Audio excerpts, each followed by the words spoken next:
Salu Kitchen ലേക്ക് സ്വാഗതം. 5:45 നമ്മളുടെ ഇന്നത്തെ പ്രഭാതമാണിത്. മഴ ഇങ്ങനെ ചാറ്റിക്കൊണ്ടിരിക്കുകയാണ്. കണ്ടോ, ആ ലൈറ്റിന്റെ വെളിച്ചത്തിൽ നിങ്ങൾക്ക് കാണാലോ. അപ്പൊ അതുകൊണ്ട് തന്നെ എനിക്ക് ടെറസിൽ പോയിട്ടൊന്നും വീഡിയോ എടുക്കാൻ പറ്റിയിട്ടില്ല. അപ്പൊ ഞാൻ ദാ വെള്ളം തിളപ്പിക്കാൻ വെച്ചിട്ടുണ്ടായിരുന്നു. തിളപ്പിക്കാൻ വെച്ചിട്ടാണ് ഞാൻ നിസ്കരിക്കാനൊക്കെ പോയിരുന്നത്. അപ്പൊ തിള വന്ന ശേഷം ഞാൻ ഇൻഡക്ഷൻ കുക്കറിലാണ് വയ്ക്കുന്നത് കേട്ടോ. അപ്പം അതൊക്കെ ഓഫ് ചെയ്തിട്ട് വന്നപ്പോഴേക്കൊണ്ട് ഇവര് പള്ളിയിലാണ് നിസ്കരിക്കാനായിട്ട് പോകുന്നത്. അപ്പൊ പള്ളി കഴിഞ്ഞിട്ട് ഇതാ അവര് എത്തിയിട്ടുണ്ട്. സാധാരണ അവര് പള്ളിയിൽ പോയി കഴിഞ്ഞാല് നിസ്കാരവും കഴിഞ്ഞിട്ട് പിന്നെ നടക്കാനൊക്കെ പോയ ശേഷമാണ് വീട്ടിലേക്ക് വരുന്നത്. ഇപ്പൊ മഴ കാരണം അങ്ങനെ നടത്തൊന്നും നടക്കുന്നില്ല. അപ്പൊ അവര് പള്ളിയില് നിസ്കാരം ഓതലും കഴിഞ്ഞ ശേഷം നേരെ അങ്ങ് വീട്ടിലേക്ക് തന്നെ വരും. അപ്പൊ ഇനിയിപ്പോ നിസാർക്കാക്ക് ചായ കൊടുക്കണം. അപ്പൊ ഇനിയിപ്പോ ഞാൻ ചായ ഇടാനായിട്ട് ഇതാ പാല് വെച്ചിട്ടുണ്ടായിരുന്നു. എനിക്കാണെങ്കിൽ നല്ല കടുപ്പത്തിനുള്ള ചായയാണ് ഇഷ്ടം കേട്ടോ. ഞാൻ എപ്പോഴും പറയത്തില്ലേ, കടുപ്പത്തിൽ നല്ല അടിച്ച ചായ തന്നെ എനിക്ക് വേണം. അപ്പൊ ഇപ്രാവശ്യം വാങ്ങിച്ച തേയിലയ്ക്ക് ഇച്ചിരി കടുപ്പം കുറവാണ് കേട്ടോ. നല്ലോണം തേയില ഇട്ടാലും അത്ര അങ്ങോട്ട് കടുപ്പം കിട്ടണില്ല. ചില സമയങ്ങളിൽ അങ്ങനെയാണ് കേട്ടോ. നല്ല തേയില ചില സമയം കിട്ടും. ഞാനാണെങ്കിൽ ഈ പറഞ്ഞ മാതിരി ഒരേ തേയില തന്നെയാണ് ഉപയോഗിക്കുന്നത്. എനിക്കല്ലാതെ ഇങ്ങനെ മാറ്റി തിരിച്ച് അങ്ങനെയുള്ള ടേസ്റ്റ് ഒന്നും എനിക്ക് ഇഷ്ടമില്ല. പിന്നെ പലരും ചോദിക്കും, ഇതെങ്ങനെ അടിച്ചെടുക്കുമ്പോ ചായ തണുക്കത്തില്ലേന്ന്. തണുക്കത്തൊന്നും ഇല്ല കേട്ടോ. കാരണം എനിക്ക് തണുത്ത ചായ ഒട്ടും ഇഷ്ടമുള്ള കൂട്ടത്തിലല്ല. എനിക്ക് ചൂടോടുകൂടി തന്നെ ചായ കുടിക്കണം. അപ്പൊ നിസാറിക്കത് രാവിലെ തന്നെ ഇവിടെ പേപ്പർ വരും കേട്ടോ. ഞങ്ങള് എഴുന്നേക്കണ സമയം, അതായത് 5 മണിക്ക് തന്നെ ഇവിടെ പേപ്പർ വരും. അപ്പൊ പേപ്പർ വായിക്കുന്ന സമയത്താണ് ഞാൻ ചായ കൊണ്ട് കൊടുക്കുന്നത്. അപ്പൊ ഞാൻ എനിക്കുള്ള ചായ എടുത്തോണ്ട് വന്നു. ഇത് കണ്ടോ, ഇത് മാമൂലാണ്. നമ്മുടെ സൽമാൻ കൊണ്ടുവന്നതാണ് കേട്ടോ. എനിക്ക് ഭയങ്കര ഇഷ്ടമുള്ള ഒരു സ്നാക്കാണ് ഈ മാമൂൽ എന്ന് പറഞ്ഞാൽ. പക്ഷെ ഇപ്രാവശ്യം കൊണ്ടുവന്ന ഈ ഒരു മാമൂലിനെന്ന് പറഞ്ഞു കഴിഞ്ഞാൽ ഞാൻ കാണിച്ചു തരാം കേട്ടോ. സാധാരണ നമ്മള് അവിടെ ആയിരിക്കുമ്പം, അതെ സൗദിയിലൊക്കെ ആയിരിക്കുമ്പോഴാണ് മെയിനായിട്ട് പണ്ട് കേട്ടോ വാങ്ങിച്ചിരുന്ന ഈ മാമൂല്. അപ്പം നല്ല ഫില്ല് ചെയ്താണ് അതിന്റെ ഡേറ്റ്സ് ഒക്കെ ഇരിക്കുന്നത്. കാരണം ഉള്ളിൽ നന്നായിട്ടുണ്ടാവും. പക്ഷെ ഇതിന്റെ ഉൾഭാഗം ഞാനിപ്പൊ കാണിച്ചു തരാമേ. ഇതാ നോക്കിക്കേ, എത്രയുണ്ട് ഫില്ലിങ് എന്ന്. വളരെ കുറഞ്ഞ ഫില്ലിങ് പേരിനേ ഉള്ളൂ. അപ്പൊ ഗൾഫിലാണെങ്കിൽ പോലും തട്ടിപ്പ് ഉടായ്പൊക്കെ ഉണ്ടല്ലേ. അപ്പൊ ഞാൻ ഉണ്ടാക്കണ മാമൂല് ഇതിനേക്കാളും നല്ലതാണെന്ന് എനിക്ക് തോന്നിപ്പോയി. അപ്പൊ നേരം വെളുത്തിങ്ങനെ വരുവാണ്. മഴയ്ക്ക് കുറവൊന്നുമില്ല. ഇങ്ങനെ കണ്ടോ, വെള്ളം ഇങ്ങനെ വീണുകൊണ്ടിരിക്കുകയാണ്. ഇനിയും മഴ പെയ്യാൻ സാധ്യതയുണ്ട്. എനിക്കാണെങ്കിൽ ഇങ്ങനെ നിന്ന് കാഴ്ച കാണാൻ ഭയങ്കര ഇഷ്ടമാണ്. അപ്പൊ ഞാൻ രാവിലെ തന്നെ ചിക്കൻ ഒന്ന് മാരിനേറ്റ് ചെയ്യാൻ പോവാണേ. ഞാനിവിടെ കപ്പിന്റെ കണക്ക് പറയുകയാണെങ്കിൽ 1/2 കപ്പ് തൈരും, 1 ടീസ്പൂൺ മഞ്ഞൾപ്പൊടി, 3 teaspoon Kashmiri chilli powder, 2 teaspoon മല്ലിപ്പൊടി, 1/2 ടീസ്പൂൺ കസൂരി മേത്തി, 1/2 ടീസ്പൂൺ ഗരം മസാലപ്പൊടി, പാകത്തിനുള്ള ഉപ്പ്. പിന്നെ നമുക്ക് മല്ലിയില കുറച്ച് അധികം വേണം. ഞാൻ ഇതുപോലെ എടുത്തിട്ട് ഇതുപോലെ ഒന്ന് കട്ട് ചെയ്തിടുകയാണ് ചെയ്യണത് കേട്ടോ. വളരെ ചെറുതായിട്ട് കട്ട് ചെയ്തിട്ടാൽ അത്രയും നല്ലതാണ്. എന്നിട്ട് എല്ലാം ചേർത്തിട്ട് നന്നായിട്ടൊന്ന് മിക്സ് ചെയ്ത് കൊടുക്കും. അപ്പൊ തന്നെ നല്ല ഒരു മണം വരും കേട്ടോ. ഈ കസൂരി മേത്തിയും മല്ലിയിലയും എല്ലാം കൂടി ചേർത്തിട്ട് നല്ല ഒരു മണമാണ്. വെള്ളം ഒന്നും ചേർക്കണ്ട. അപ്പൊ ഞാനിവിടെ 1.5 കിലോ ചിക്കൻ വൃത്തിയാക്കിയ ശേഷമാണ് കഴുകി വൃത്തിയാക്കി എടുത്തതിനെ ഇതിലേക്ക് ഇട്ടിട്ട് നന്നായിട്ട് മസാലയൊന്ന് തേച്ച് പിടിപ്പിക്കും. പിന്നെ ഞാൻ ഒരു കാര്യം പറയാൻ മറന്നു. ഇതിൽ ഞാൻ 1 ടേബിൾ സ്പൂൺ ഇഞ്ചി വെളുത്തുള്ളി പേസ്റ്റും ചേർത്തിട്ടുണ്ടായിരുന്നു കേട്ടോ. അത് വിട്ടുപോയതാണ്, ക്യാമറ ഓഫ് ആയിപ്പോയി. എന്നിട്ട് ഞാനൊരു 3-4 പച്ചമുളക് കീറിയതും കൂടി ഇതുപോലെ ഇട്ടിട്ട് നല്ലതുപോലെ ഒന്ന് മിക്സ് ചെയ്തെടുക്കും. അപ്പൊ ഇതിവിടെ നല്ലതുപോലെ മിക്സ് ചെയ്തെടുത്തിട്ടുണ്ട്. ഇനി ഞാൻ ഇത് അടച്ച് ഫ്രിഡ്ജിലേക്ക് വെക്കുകയാണ്. ഉച്ചയ്ക്ക് ഇനി വയ്ക്കുന്ന നേരത്തെ പുറത്തെടുക്കത്തുള്ളൂ. ഇതാ നമ്മളുടെ ഹോസ്റ്റൽ കുട്ടി വന്നിട്ടുണ്ട്. എങ്ങനെയുണ്ട് അവിടുത്തെ ഫുഡൊക്കെ? നല്ല അടിപൊളിയാണ്.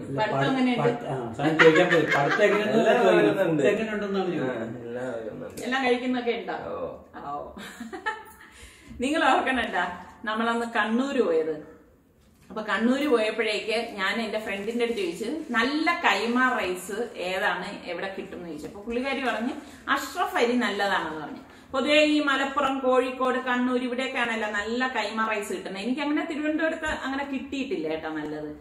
അപ്പൊ ഞാൻ വിചാരിച്ചു എന്തായാലും ചെന്നതല്ലേ. അങ്ങനെ ഈ അഷ്റഫ് അരി ഒരു 3-4 കിലോ ഞാൻ വാങ്ങിയിട്ട് വന്നിട്ടുണ്ടായിരുന്നു. വന്ന് ഞാൻ അതിന്റെ ബിരിയാണി ഉണ്ടാക്കുന്നതൊക്കെ ഞാൻ വീഡിയോയിൽ കാണിച്ചതാണ്. അത് കഴിഞ്ഞ് അത് തീർന്നപ്പോഴേക്ക് ഞാൻ ഇവിടെ തിരുവനന്തപുരത്ത് അന്വേഷിച്ചപ്പോഴേക്ക് അങ്ങനെ അരി ഇവിടെ കിട്ടാനില്ല. അപ്പൊ ഞാൻ അത് വീഡിയോയിൽ പറയുകയും ചെയ്തു. അപ്പൊ അത് കണ്ടിട്ടാണെന്ന് തോന്നുന്നു അവരെനിക്ക് നേരിട്ട് 25 കിലോയുടെ അരി അയച്ചു തന്നിരിക്കുകയാണ്. അപ്പൊ ഞാൻ കാണിച്ചു തരാമേ. മഴയൊന്നും നനയാതിരിക്കാനാണെന്ന് തോന്നുന്നല്ലേ ഇങ്ങനൊക്കെ കവർ ചെയ്ത്.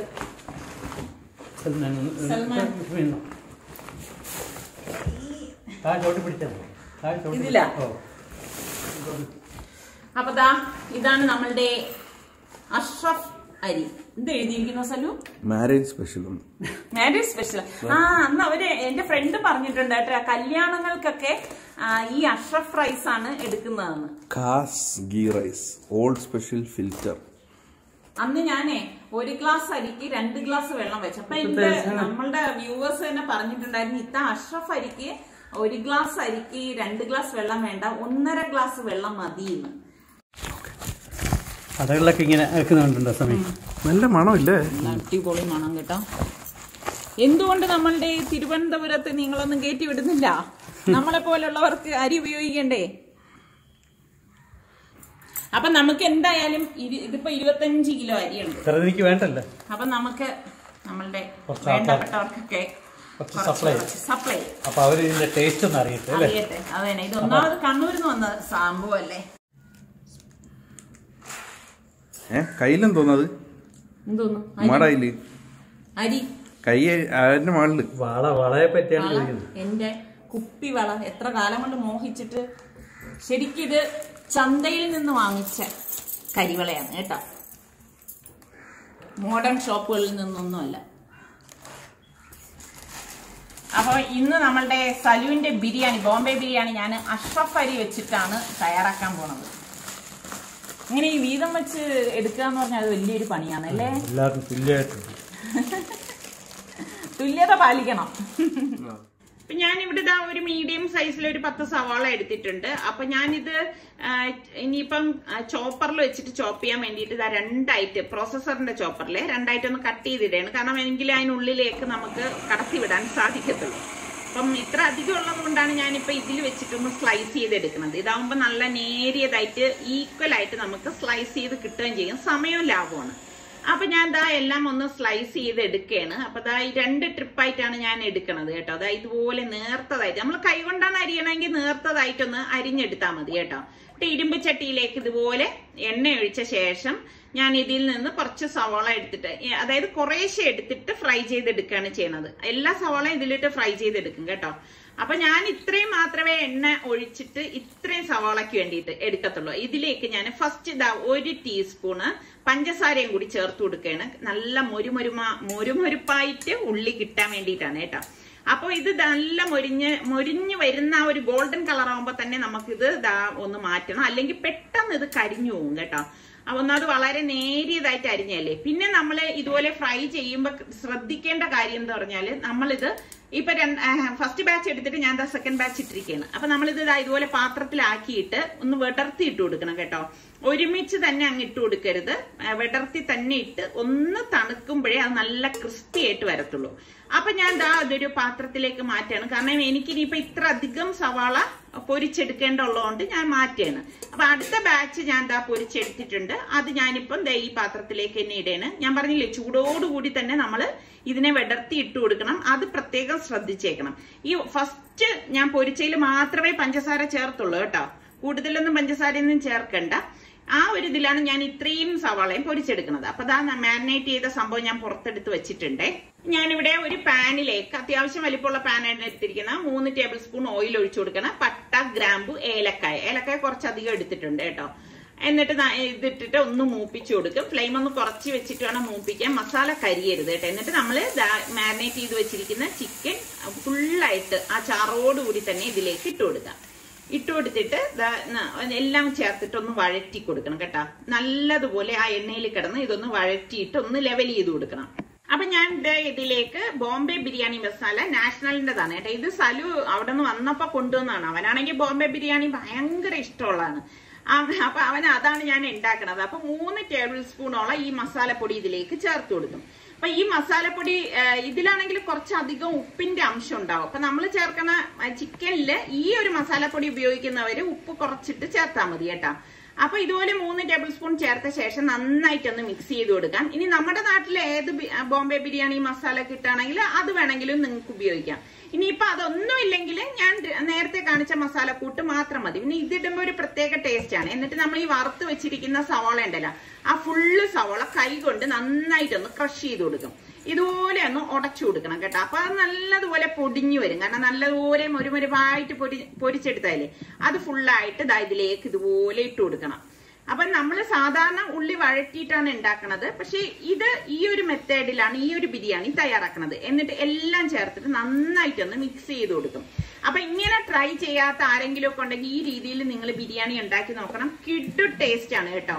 അപ്പൊ നല്ലതുപോലെ മിക്സ് ചെയ്ത ശേഷം ഞാനിവിടെ ഒരു 3 തക്കാളി അരിഞ്ഞെടുത്ത് വെച്ചിട്ടുണ്ടായിരുന്നു. അപ്പൊ അതും കൂടി ഇതിലേക്ക് ചേർത്തിട്ട് ഒന്ന് മിക്സ് ചെയ്ത് കൊടുക്കാണ്.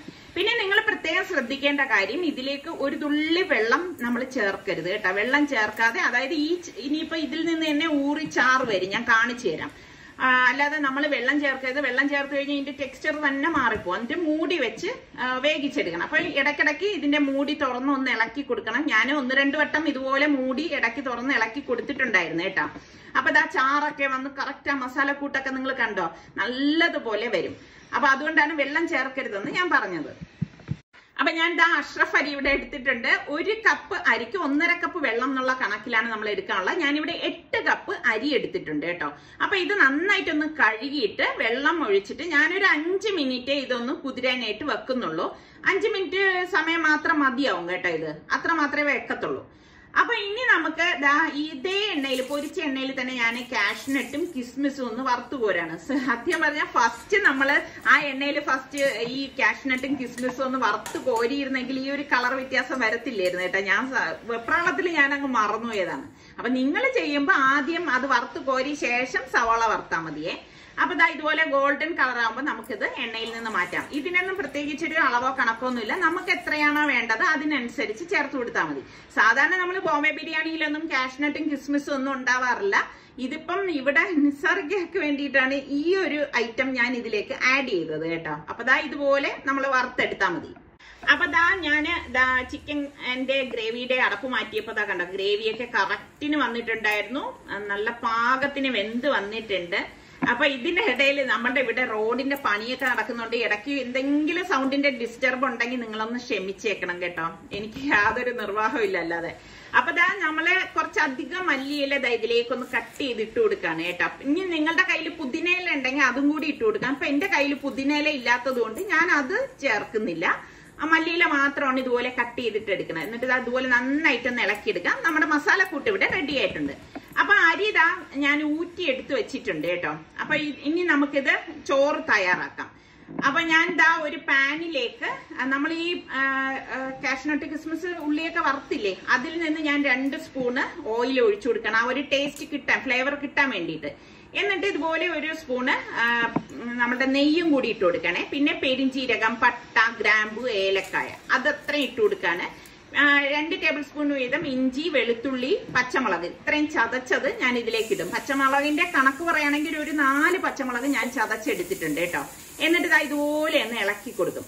അപ്പൊ പലരും എന്റെ അടുത്ത് ചോദിക്കും, ഇഞ്ചിയും വെളുത്തുള്ളിയൊക്കെ ഇത്ര റൈസിൽ ചേർക്കുമെന്ന്. നിങ്ങൾ ചേർത്ത് നോക്കൂ, കിടിലൻ ടേസ്റ്റ് ആണ്. അതിനുശേഷം നമ്മൾ ഊറ്റി വെച്ചിരിക്കുന്ന അരി ഉണ്ടല്ലോ, വെള്ളം എല്ലാം വാർന്ന ശേഷം വേണം ഇതിലേക്ക് ഇട്ട് കൊടുക്കാൻ. ഇട്ട് കൊടുത്തിട്ട് നന്നായിട്ട് ഞാനൊന്ന് വഴറ്റി എടുക്കുകയാണ് കേട്ടോ. അപ്പം ഇതുപോലെ നല്ലതുപോലെ ഇങ്ങനെ ടപ്പ് ടപ്പെന്ന് പൊട്ടുന്ന ഒരു സൗണ്ട് കേൾക്കും കേട്ടോ. അതുവരെ നമ്മളൊന്ന് ഇളക്കി കൊടുത്താൽ മതി കേട്ടോ. അപ്പൊ ഇളക്കി അതിന്റെ കളർ മാറരുത്, അത് പ്രത്യേകം ശ്രദ്ധിച്ചേക്കണം. അപ്പൊ ഫ്ലെയിം അത് അഡ്ജസ്റ്റ് ചെയ്ത് മാത്രമേ വയ്ക്കാവൂ കേട്ടോ. അപ്പൊ ഇതിലേക്ക് ഞാൻ നേരത്തെ പറഞ്ഞതുപോലെ 1 കപ്പ് അരിക്ക് 1.5 കപ്പ് വെള്ളം എന്നുള്ള കണക്കിലാണ് ഞാനിപ്പോ എടുത്തത്. 8 കപ്പ് അരിക്ക് 12 കപ്പ് വെള്ളം എടുത്തിട്ടുണ്ട്. എന്നിട്ട് ഞാൻ 1 കപ്പ് അരിക്ക് 1 സ്പൂൺ ഉപ്പ് എന്നുള്ള കണക്കിലാണ് എടുത്തത്. പക്ഷെ ഞാൻ ഇവിടെ ഒരു 7 സ്പൂൺ ഉപ്പ് മാത്രമേ ചേർത്തിട്ടുള്ളൂ. എന്നിട്ട് 1 നാരങ്ങയുടെ നീര് പിഴിഞ്ഞൊഴിച്ചു കൊടുക്കണം. അതെന്താന്ന് വെച്ചാല് ചോറ് ഒട്ടാതിരിക്കാനാണ്, തമ്മിൽ ഒട്ടാതിരിക്കാൻ. എന്നിട്ട് അതുപോലെ ഒന്ന് ഇളക്കി കൊടുത്ത് മൂടി വെച്ച് കഴിഞ്ഞാലുണ്ടല്ലോ ചോറിന്റെ സംഭവം പിന്നെ കഴിഞ്ഞു എന്ന് തന്നെ പറയാം കേട്ടോ. നമുക്ക് എളുപ്പമാണ്. ഇങ്ങനെ ആകെ ഈ ബിരിയാണി ഉണ്ടാക്കുന്നതിൽ കുറച്ച് സമയം എടുക്കണം. എന്താന്ന് വെച്ചാൽ നമ്മള് ആ ഉള്ളി വഴറ്റുന്നത് മാത്രമാണ്. അപ്പൊ ഇതിന്റെ ഇടയ്ക്ക് ഞാൻ ഈ അടപ്പൊന്ന് മാറ്റി റൈസ് റെഡി ആയിക്കൊണ്ടിരിക്കുമ്പോ തന്നെ ഒന്ന് ഇളക്കി കൊടുക്കുന്നുണ്ട്. ഈ അരി പിന്നെ പൊടിഞ്ഞു പോകത്തൊന്നുമില്ല കേട്ടോ. അതൊക്കെ കൊണ്ടാണ് എനിക്കിത് വളരെ ഇഷ്ടപ്പെട്ടത്.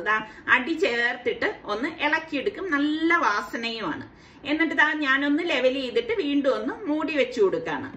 അപ്പൊ നമ്മുടെ റൈസ് ഒക്കെ ഇവിടെ റെഡി ആയിട്ടുണ്ട്. മൂടി മാറ്റി നമുക്കൊരു സമയം അറിയാമല്ലോ, അത് റെഡിയായി വരുമ്പോ ലിഡിന്റെ കൂടെ തന്നെ കാണാൻ പറ്റും. അപ്പൊ ഞാൻ ഒന്ന് ഇളക്കി എടുക്കുകയാണ്. അപ്പൊ ഇത്രയേ ഉള്ളൂ നമ്മളുടെ റൈസിന്റെ കാര്യം.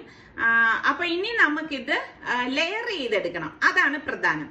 അപ്പൊ ഞാൻ ലെയർ ചെയ്യാൻ വേണ്ടിയിട്ട് അത്യാവശ്യം വലിപ്പമുള്ള ഒരു പാത്രമാണ് എടുത്തിരിക്കുന്നത്. കാരണം ഇതിപ്പോ കുറച്ചധികം ഉണ്ടായിരുന്നല്ലോ. എന്നിട്ട് ആദ്യം ഞാൻ ഇതുപോലെ കുറച്ച് ചിക്കൻ പീസസും മസാലക്കൂട്ടും കൂടി ഇതുപോലെ ഒഴിച്ചു കൊടുക്കും കേട്ടോ. എന്നിട്ട് അതിന്റെ മീതെ ഫസ്റ്റ് ലെയർ ഇതുപോലെ ചോറിട്ട് കൊടുക്കും. പിന്നെ നമ്മൾ ഈ വറുത്ത് വെച്ചിരിക്കുന്ന സവോളയും അണ്ടിപ്പരിപ്പും കിസ്മിസും മല്ലിയിലയും എല്ലാം കൂടിയിട്ട് ഇതുപോലെ ഇട്ട് കൊടുക്കും. ഇങ്ങനെ എല്ലാ ലെയറിലും ഇട്ടാൽ മാത്രമേ നല്ല ടേസ്റ്റ് ഉണ്ടാവത്തുള്ളൂ കേട്ടോ ബിരിയാണിക്ക്.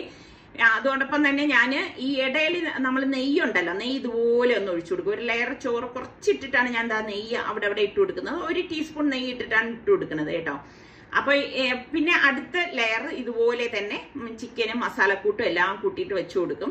അപ്പൊ ശരിക്കും പറഞ്ഞു കഴിഞ്ഞാൽ ഇതില് നല്ല ഈ ഒരു ബിരിയാണിക്ക് നമ്മൾ കഴിക്കാൻ നേരം ഉണ്ടല്ലോ നല്ല ടേസ്റ്റ് ആണ് വരുന്നത് കേട്ടോ. നമ്മൾ രാവിലെയൊക്കെ ഉണ്ടാക്കിയിട്ട് ഇത് രാത്രി കഴിക്കുകയോ പിറ്റേ ദിവസം ചൂടാക്കി കഴിക്കുകയോ ചെയ്യുമ്പോഴാണ് ഇതിന്റെ അടിപൊളി ടേസ്റ്റ് വരുന്നത്. എന്നിട്ട് ബാക്കി ഇതുപോലെ റൈസും ഇട്ടിട്ട് നമ്മൾ നേരത്തെ ചെയ്തതുപോലെ തന്നെ ലെയർ ചെയ്തെടുക്കാം. ഇതിൽ നമ്മൾ ആർട്ടിഫിഷ്യൽ കളറോ മറ്റൊന്നും ചേർക്കുന്നില്ല, പൈനാപ്പിളോ ഒന്നും ചേർക്കുന്നില്ല. ഇങ്ങനെ തന്നെയാണ് എടുക്കുന്നത്. നെയ്യ് ഇതുപോലെ ഒന്ന് ഇട്ട് കൊടുക്കണം.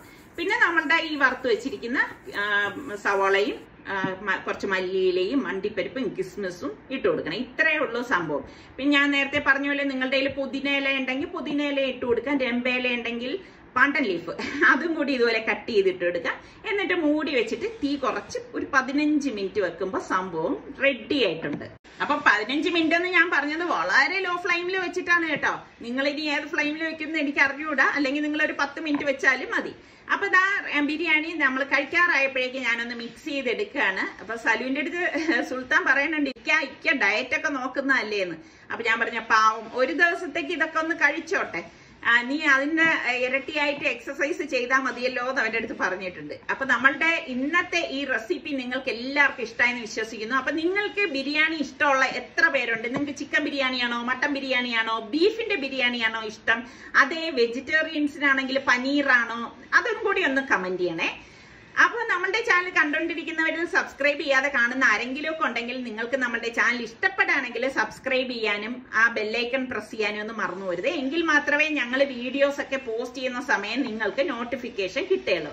അതുപോലെ നിങ്ങൾക്ക് ഇഷ്ടപ്പെടുകയാണെങ്കിൽ ഒട്ടും മടിക്കരുതേ, നിങ്ങൾ ആ ലൈക്കും കൂടി തരണം കേട്ടോ. അപ്പൊ റൈത്തയും പപ്പടമൊക്കെ ഞാൻ പൊരിച്ചു വെച്ചിട്ടുണ്ടായിരുന്നു. ഇതൊക്കെ തന്നെ ഉള്ളൂ നമ്മളുടെ ഇന്നത്തെ വിശേഷം എന്ന് പറയുന്നത്. അപ്പൊ ഞാൻ പറഞ്ഞ കാര്യം മറന്നുകൊണ്ട് കേട്ടോ. അടുത്ത് നമുക്ക് നല്ല റെസിപ്പിയോ വ്ളോഗോ ആയിട്ടൊക്കെ കാണാം. അതുവരയ്ക്കും എല്ലാവർക്കും ബൈ ബൈ.